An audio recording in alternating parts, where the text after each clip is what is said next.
You work in the chaos chamber.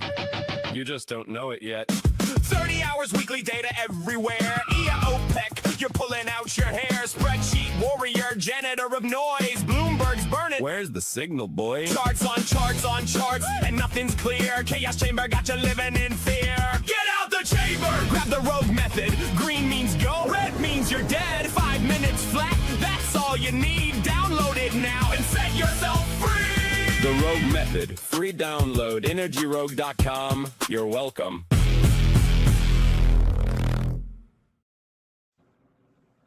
Hello, folks. Bill and Brian here with a weekly live show that's almost live. By the way, we designed it for 5 minutes every day, but today we're going to talk to you about 30 minutes. So there you go. We're always coming up with something different. And today we're going to talk about the UAE. Big deal. I don't think we'll ever realize how big this is, but this is a 50-year change. So a lot of people don't realize how long that the UAE has been part of OPEC, but they just got out. And Brian, what the heck is the UAE thinking? Well, we're gonna digest this. This is gonna be a meaty one, so we are gonna talk about the UAE, OPEC, what it means for the oil markets today, what it means for different regions around the world. We're going to cover the Americas, we're going to cover Asia, Europe, all of it, but we're first going to talk about OPEC because that's kind of at the center. This caught a lot of people by surprise, especially with all the turmoil between US and Iran in the Strait of Hormuz right now, as well as so much activity that it's something that nobody is talking about because everybody's talking about the war, which makes a lot of sense. But on April 28th, Abu Dhabi and UAE announced that they were walking away from the cartel effective May 1st. Now, what was vocalized was that they were doing this because the Strait of Hormuz is closed, so it's not really going to have a direct impact on supply and demand. As in market perception, there's other things happening in the marketplace right now that are taking the headline. Right, Bill? That's right. So let's talk about just some real basics because people may not understand. So, Brian, what does OPEC stand for? It's the Organization for Petroleum Exporting Countries. Now, it's shifted in name a little bit. There is a Declaration of Cooperation countries that is considered OPEC right now. And that's the OPEC Plus, right? Well, Declaration of Cooperation is kind of a relabeling of this is actually from OPEC's report, and there are members up on this side, and then the non-OPEC, which are the OPEC Plus, and this includes Kazakhstan, Mexico, Russia, Sudan, South Sudan, but the OPEC members are up here with Algeria, Congo, Equatorial Guinea, Gabon, Iran, Iraq, Kuwait, Libya, Nigeria, Saudi Arabia, UAE. This is April's report, so the May report drops in a couple of days, so we won't see UAE there, and Venezuela. So this is big news because one name you won't see here, and we'll talk about it a little bit later, is Angola. And Angola left years ago. We're going to talk about what's happened because there's been multiple members that have left. But this is a big one because, as Bill said, this dates back 50 some odd years. So, who is the? So let's talk about who the UAE is now. So the UAE is the United Arab Emirates. It's basically, if I remember right, it's 5 Emirates that have banded against it. 5 or 3? 5 rings a bell. I'm not positive. Feel free to correct us down below in the comments. Right. But it's either 5 or 3. They're a federation that act together in the UAE. And if you look at their footprint land-wise compared to Saudi Arabia, they're tiny. Right. And that's what a lot of people don't get. Saudi Arabia has a lot of land. Now, 85% of it's desert. Right. And the rest is coastline. So, but anyway, small country. So it's very important for them to act in their own interests. And that's what we're going to be talking about today. Yeah. Well, and why is it a big deal? Number one, as Bill said, this dates back to the foundation of OPEC. UAE has always been with OPEC. The second reason is it's the third largest producer. And if we look at the most recent OPEC report, you can see that right here is 3.4. I'm not counting March because we're going to go pre-Strait of Hormuz because everything's wonky right now. But 3.4 million barrels a day versus Saudi Arabia. These are production numbers, not export numbers. So bear that in mind because there is local demand in each country. For instance, in Iran, about 3.2 million barrels a day, roughly about 1.8 satisfies their internal country's needs. So about 1 to 1.4 is what they export. So bear that in mind. And for a good visual, let me take you here. This is a chart on Rogue Edge. If you follow energy markets and you need to understand supply, demand, imports, exports, and you need to understand which direction market is going, there are links down below. Our programs, Rogue Radar and Rogue Edge, satisfy you at different levels, and it helps people understand the marketplace, whether you're a producer, an investor, a hedge fund, a consumer.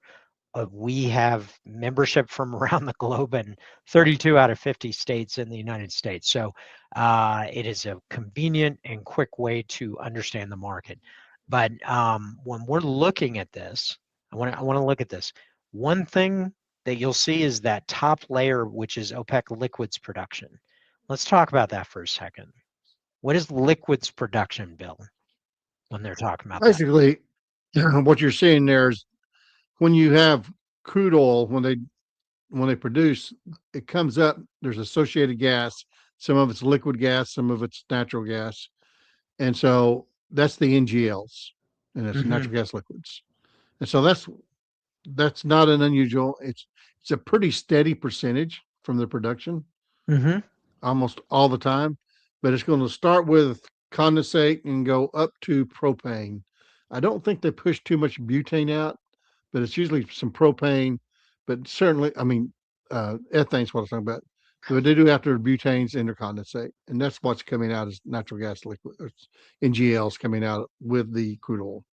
Yep. And for anybody that follows propane markets, propane globally is going to be in a shortage because of the Strait of Hormuz and because of how much propane gets exported out of the Middle East. But Now, that's not the case in the U.S. What I haven't figured out yet, Brian, is whether now are they including natural gas liquids as part of their crude oil liquids. I think they are. Yeah, because if they're putting LNG, because Qatar's moving out a lot of LNG now.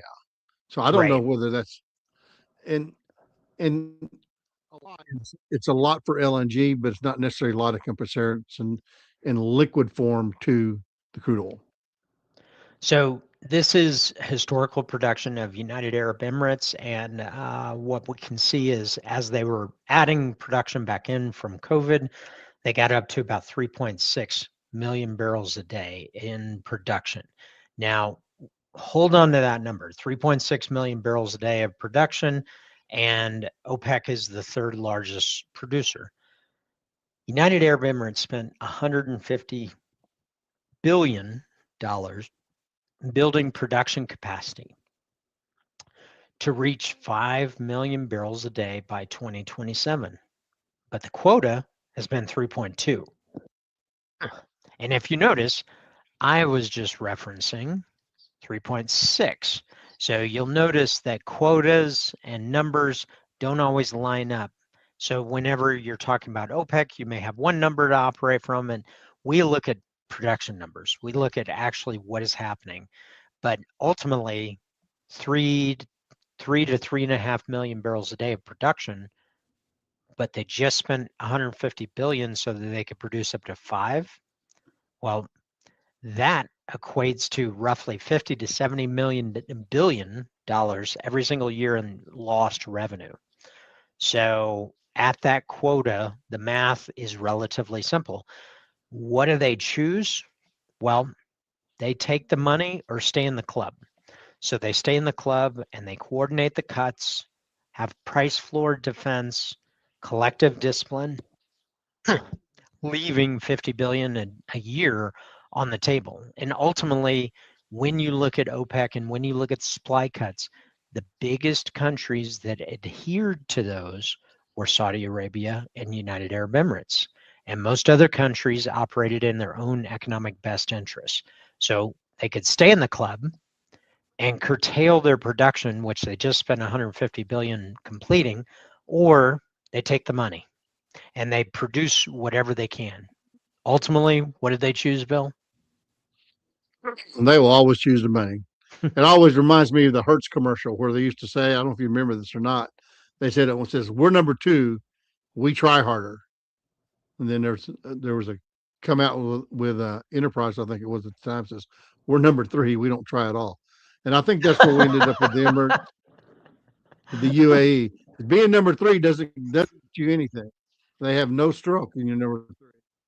And so I think they were more pushed. Now, realize that over the 50 years, these countries have become much more affluent. Mm-hmm. And their citizens have grown to expect more out of the country because of the affluency. Right. And so they're always chasing that dollar to be able to put back into the deal. And so when someone comes along and says, "Oh, by the way, from your major commodity that you sell, that you now have this capability to do this, we want you to only do 60, 65% of that." That's just not going to sit well, no matter what they Yeah. do. And ultimately, well, we'll get to that when we talk about North America, but ultimately they took the money. They took the Right. option of receiving more money because people in the country expect that. So the cartel that left behind is already stumbling, and it's stumbling because you've had some people leave, and it doesn't mean that they don't control a large portion of the global crude supply. We can go back to this chart right here and actually just start looking at all the production. Let me reset this right here. There we go. All right. And you can see, inclusive of the liquids, over about 36 million barrels a day. Well, that's 36 out of 105. That's Yeah. So pretty significant. So, it's roughly about 35% of the total global and production. losing 10% of it hurts, but Right. don't mistake that. There is a big, big undertaking. And when you look at OPEC Plus, you come up with 43,000 or 43 million Yeah. barrels a day. So it by those terms, you're not also in that. So Saudi Arabia's I think the enforcement. other thing that I think the other thing that was lost was not just the crude oil, but Mhm. the leadership that was in the organization. And that's going to be a Mm, harder thing to replace than the crude oil. yeah, yeah. So Saudi Arabia's enforcement power depended on allies that could actually deliver discipline cuts. Now, I want to say this: they're departing, but they're still quote unquote friendly with each other. Right. So there's not like a diplomatic breakdown such as what's happening between the United States and Iran. There's not like a huge conflict here. It is a separation of value for in exchange for the participation. And that's really what it comes down to. So who's left and why it matters. So when we're looking at this, Iran, Iraq, Kuwait, all of these impacted by the Strait of Hormuz. We're skipping over that right now because it will return at some point in time. Then you look at Nigeria, Libya, Saudi Arabia, Angola, who actually departed from OPEC in 2023. So they already departed. And when you look at these countries, you have 3.2 million barrels a day coming from Iran. What is that going to look like in 12 months? Nobody knows. Iraq, for over 4 million barrels a day.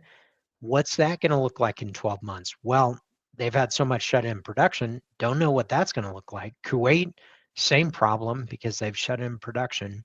Now, Nigeria chronically undershoots its quota. The aging infrastructure and persistent theft, there's Right. problems with theft, and production targets are more aspirational, not operational. So there's some structural things that if they were addressed, Nigeria would actually be an up and comer and probably a very prolific producer. But it's got the Venezuela problem. I mean, they just Mm, haven't had the culture that would allow them to do that, and it's just how it is. And so mhm. um, it's going to take a much bigger change for Nigeria to become a steady uh, contributor to OPEC. Right, right. Then you have Libya. Well, we're talking about conflict-oriented area and production swings. There's a lot of political stability issues and production swings that create some challenges there. Then you have Saudi Arabia. That is the anchor of OPEC. That is the center. That is everything. Now, they're still capable, but now they're kind of carrying the weight of the cartel. They're and defending price floors requires partners and partners that participate. And UAE historically has been the second party that would take cuts in exchange for the OPEC partnership. Saudi Arabia and UAE were the top two when it came to compliance. And you'll constantly hear about OPEC and compliance issues. Saudi Arabia and UAE almost always complied by that.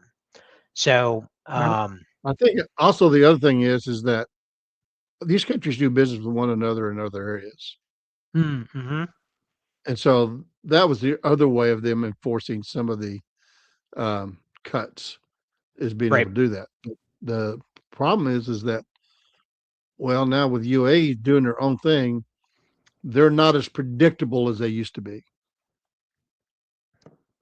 And remember, anytime you have unpredictability, you have volatility in the market. And remind me about that when we talk about North America, because I want to circle back to that. Okay. UAE was the one member that made cuts work. They usually had some spare capacity. They do have modern infrastructure, fiscal discipline, strategic credibility, and market influence. So even though they were only producing 3 to 3.5 million barrels a day, most of that was exported, and those exports created a lot of influence inside of OPEC. So this is a structural break. This isn't a boardroom dispute, and it's 50 years of coordinated production management, and it just cracked the foundation. And UAE's exit isn't a negotiating tactic. This is not a temporary protest. This is permanent. This is a key element and ushering in a new chapter, and that's what we're talking about. Um, so, how did OPEC enforcement actually work, Bill?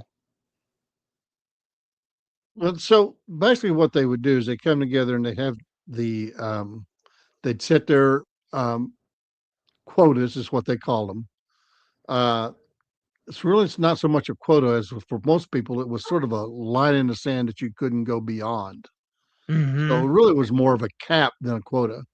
Right. Uh, and so, and that would keep the some oil off of the market, which would increase price or stabilize price, depending on how you did it. And so, and especially when they first started out, they did this. And a lot of people, I'm sorry, you guys weren't alive back in 1973, like I was when we did through the oil embargo. But that's how they would control world oil prices when, like, the U.S. was a much bigger importer of oil back then.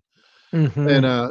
so that's how they would do it. They would just sort of, you know, use scarcity to control the prices.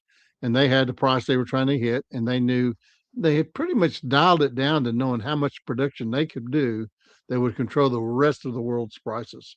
which is interesting when you start thinking about it. Right. Right.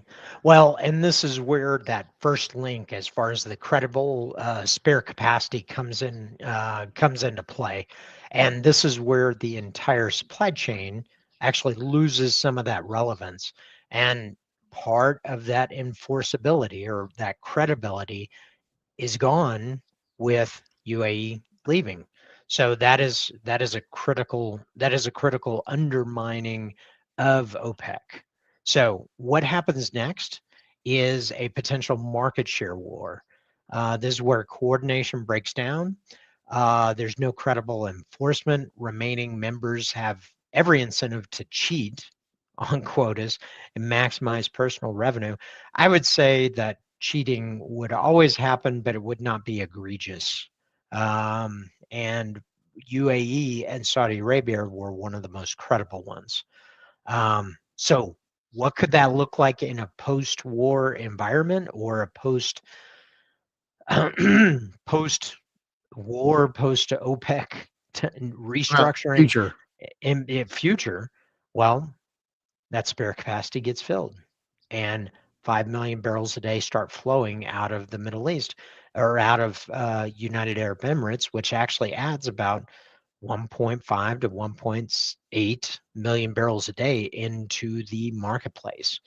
So that is going to impact things. Now we're having much bigger events. We're recording this on May 11th, 2006.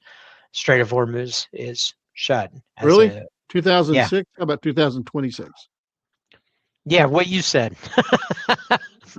I gonna skipped say, a couple oh, decades. yeah, I was going to say, what's a decade or two among friends? So, really, folks, I've what we've lost noticed, everything.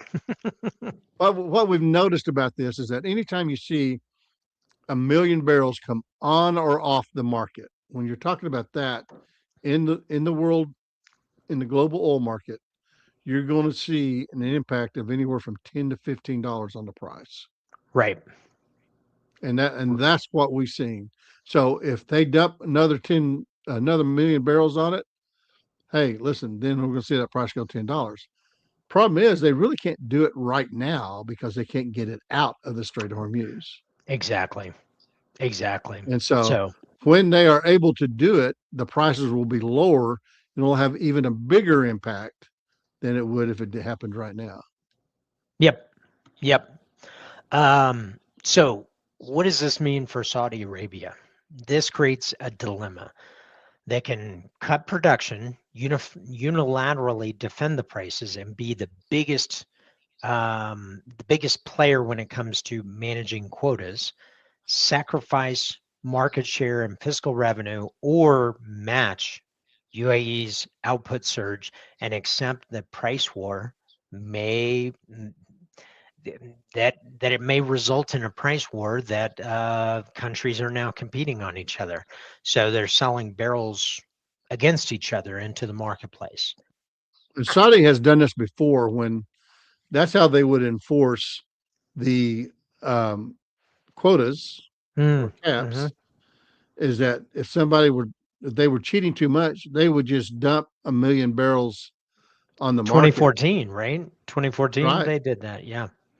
Dump a million barrels on the market, drive the price so low that the people were cheating were not getting any actual revenue enhancement because they were producing more oil and getting less money for it.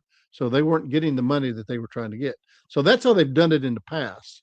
So it'll be interesting to see how they figure out how to work that fine line here. Well, and you'll see a lot of debated numbers. What we found is that the estimated fiscal break even is around $80 a barrel.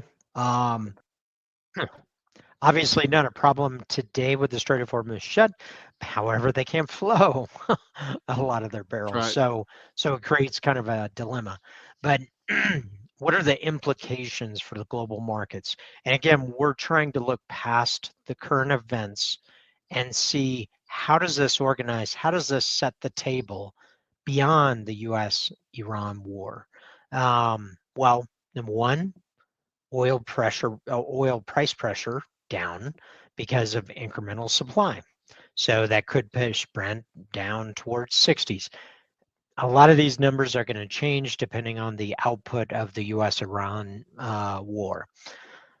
Investor recalibration. Energy equities are revalued at a higher crude oil price. And this is the big one, a geopolitical realignment. And this is something that Bill and I talk about often with our membership.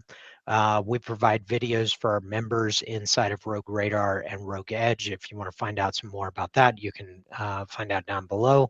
But one of the key things that we're talking about is kind of a realignment, and the pivot creates a broader fracturing inside the Gulf, and it creates downstream implications for regional security architectures and U.S. policy. So this story is definitely being written right as we're talking about it. So this is a pattern, not an anomaly. In 2023, Angola exits. 2025, quota disputes escalate. April 2026, UAE exits. And 2027 is when their target production for that expansion is supposed to come online. So Ecuador departed in 2020. Angola left in 2023. And UAE is the largest. But it is shrinking in relevance, but it is still significantly relevant because it still controls a third of the world's crude oil. So what is the bottom line, Bill? Tell me what does all of this mean? What's the bottom line? First of all, this is a fundamental change in what's going on in the Middle East. Mm-hmm.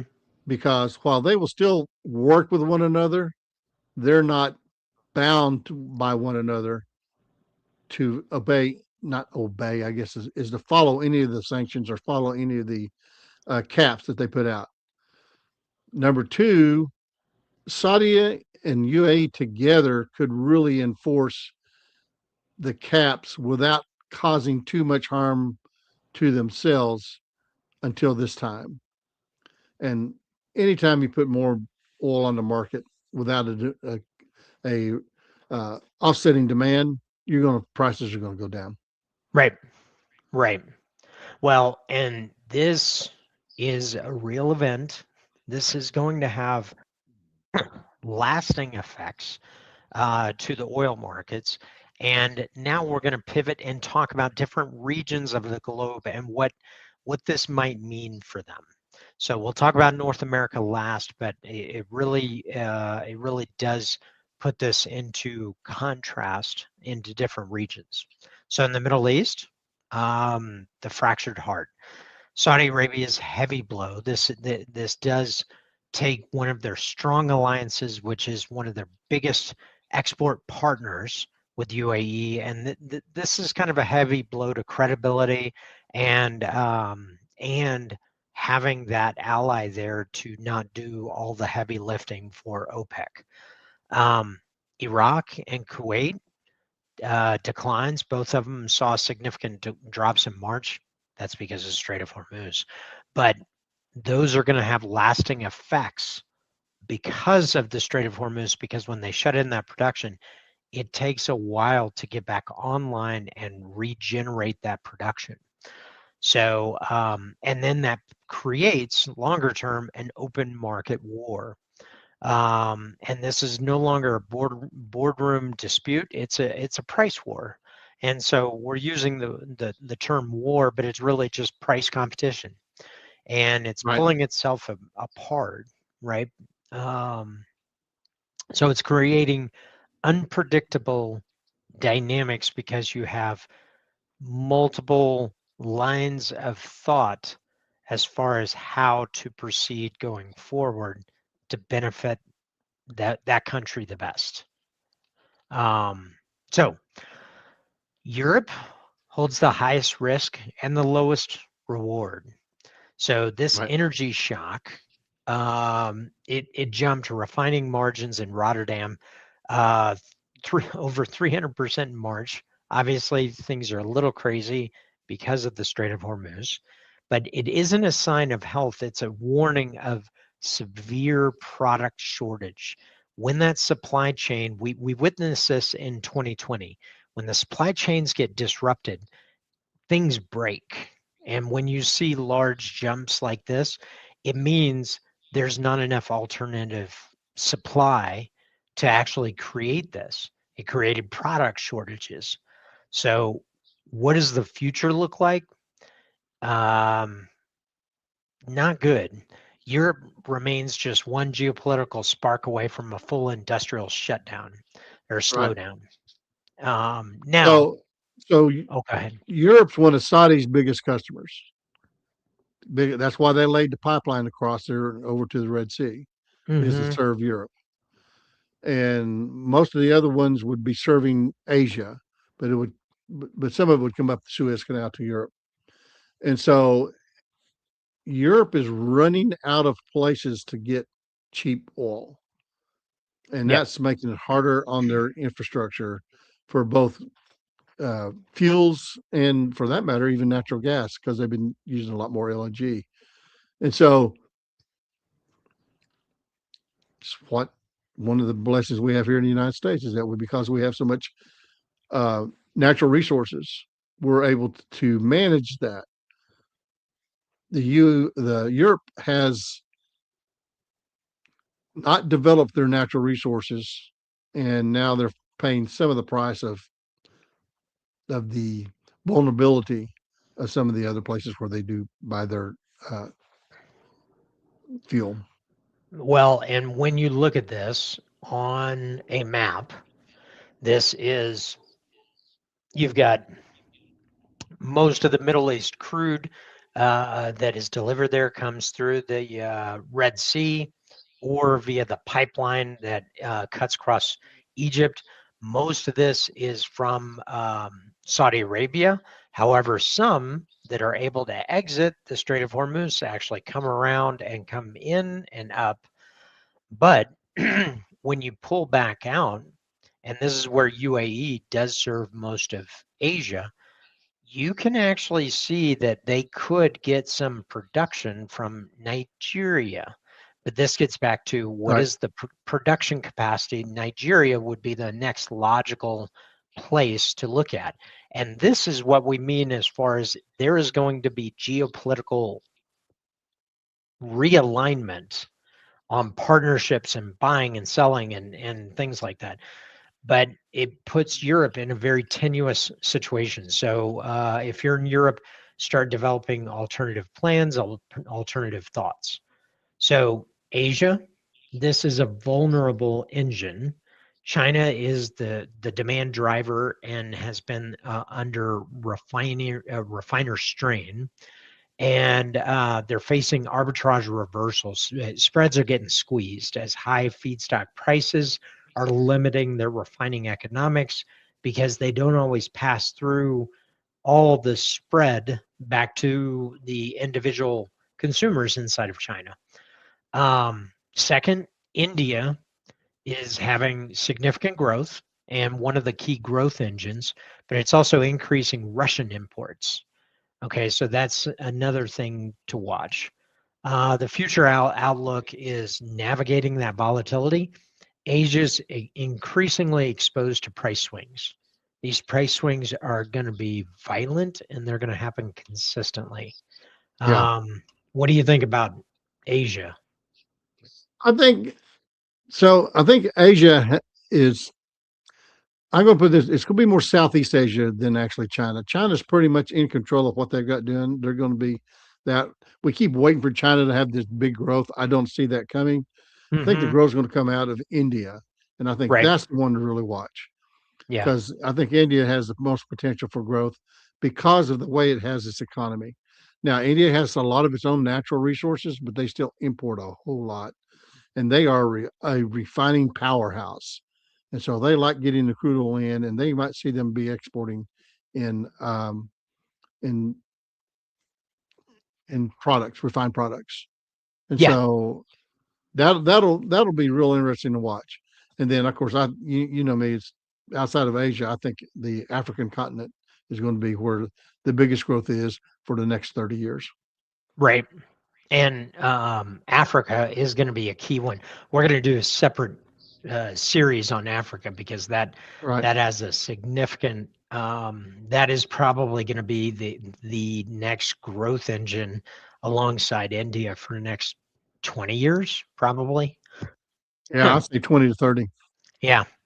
So what does this mean for South America? This becomes a new growth frontier. And again, we're talking more about the production side, but I want to throw a twist in at the end. So Brazil has been a surprise production powerhouse. Argentina, everybody's talking about Guyana, Venezuela. These have quietly, Brazil and Argentina have quietly been increasing and increasing and increasing. So these are very significant production powerhouses. But what's also happening in South and Central America is potentially a pivot to industrialization. So if there's increase in production, that may not end up into export markets if that industrialization wave continues. So that's something to watch. Do you think that's plausible? I think it's plausible because when it's all said and done, the market is still Europe and the US. Mm-hmm. And so if you're in Asia trying to ship to the US, or you're in Brazil or Argentina trying to ship to the US, it's a completely different logistics chain. Right. And so I think it could easily be that way. And being able to use their own domestic production, yeah, that changes the game for them. And Brazil, at least, is a pretty stable government. I mean, it hasn't really had, I mean, it's had its moments, as all governments do. And Argentina has actually been a little bit more stable as of the last 2 decades, I think. And so, um, so that's what it all boils down. So, what you look at, do you have the natural resource? Do you have the infrastructure? Do you have the economy? And do you have the stable uh, government to be able to allow you to develop all these and go on there and be able to supply the world? And that's where I think Brazil and Argentina has moved up recently. Recently being the last 10 years. I keep forgetting how old I am. Recently is like last 10 years, not last 6 months. Yeah. Well, and again, we're talking mainly on the production side, but there's a demand side to look at as well. But on the production side, let's look at the United States, Canada, and the future outlook. So first off, on the United States.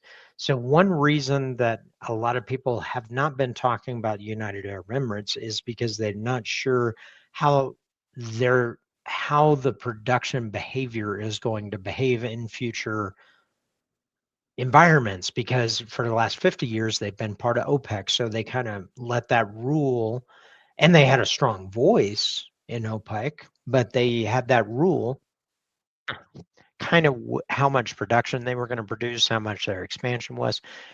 The United States has grown into a very significant global player when it comes to crude oil production. But one mistake is people look at the United States as one big producer. And if you look inside the United States, it's really an aggregate of a bunch of different independent financial interests that happen to be producers. It's not one producer. In United Arab Emirates, Saudi Arabia, you do have a centralized decision process. It's the state that owns their assets. Right. Whereas the United States, you have just a bunch of independent actors. And it's part of the reason that if you go back in time, we had a period of time where there was significant production in the Permian, even though the economics were not that great. And a lot of people were very curious about that. And the key reason was, at the time, most of the producers in the Permian were single basin owner producers. So they had two options: to drill and expand their revenue, or to not drill and contract. And they opted to drill. Now, you've had this huge merger and acquisition wave where Chevron, Exxon, all the other big names, Marathons in there, have massive producer positions. So it is going to be a little bit more concentrated into big hands, but it is still multiple interests that are guiding that Right. production. Right, Bill? I think, yeah, and you have to remember that the smaller companies are the ones who go and find the new ways to do and bring in oil. The large companies are the ones who actually are best at manufacturing. And that's what they do is once they go buy known reserves and they're able to manufacture much more efficiently than the small independents or the medium independents even. And so I think that's going to be really what's important. I really think that the sleeper in this whole thing is could be Canada. If Canada can get out of their own way, they could be I mean, they're already a powerhouse, but they could be a string powerhouse because they're already producing as much as everybody in the Middle East except for 2 or 3 of them. Mm-hmm. And so I think if they got out of their own way, and as much as I hate to say this against the U.S., the U.S. has taught Canada that maybe they need a different market. And so if Canada can get there where they can export on their West Coast, and they're doing that right now with some pipelines, but it's been a struggle.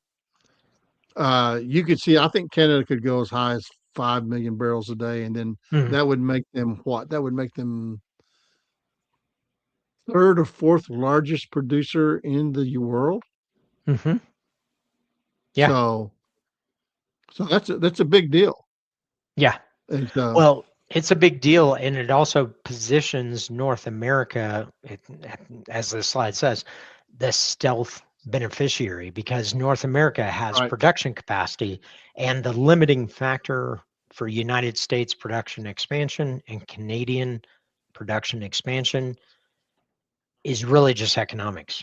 That's it. And right, if there's enough economics, it will happen. And that's where, when you look historically over the last couple of years, maybe we averaged 60 to 70. That didn't produce an environment in the United States and Canada to see rapid growth. So right, that means we need a higher price point for the North American production companies to participate in that. And it might be 80 to 100. And I think it's very likely that even though the UAE may be producing more, we actually may have so many disaggregated interests that we may need more in the United States and Canada, but price is going to have to support it. right. So anyway, And our lift costs are higher, so that's going to be the biggest thing too. yeah. So so listen, this is a lot to digest. Let us know down below if you have follow-up questions. We really wanted to break this down because we didn't see anybody really breaking down what this means longer term, mainly because we have a very big problem in front of us with the Strait of Hormuz. And so justified, everybody's focused on that. We're pulling back to take a look at a longer lens to say, what does that mean going forward? And ultimately, to put it in a nutshell, 1.5 million barrels a day to 2 extra in the export markets. Now, Right. is demand going to support it? Is there going to be other exports that competed on those barrels? Yeah, but are they going to be at the Well, same at least pace? No. well, at least now it can do it. Once it's out there, you can't. If you don't have the production, demand will never rise. But when you do have the production, demand can rise. That's true. And so, That is true. so And that's why we're it's going to almost break like down Africa, right? Africa is going right, to be, that's got to be its own lesson, because we're talking about a single country that is a small geographic footprint in the Middle East. When we're talking about Africa, that's going to take, yeah, that's a lot of that's going stuff. to take yeah, there's a lot going on there. So, And like my Cajun friend always told me, he says, when you're neck deep in alligators, it's hard to remember the original plans to drain the swamp.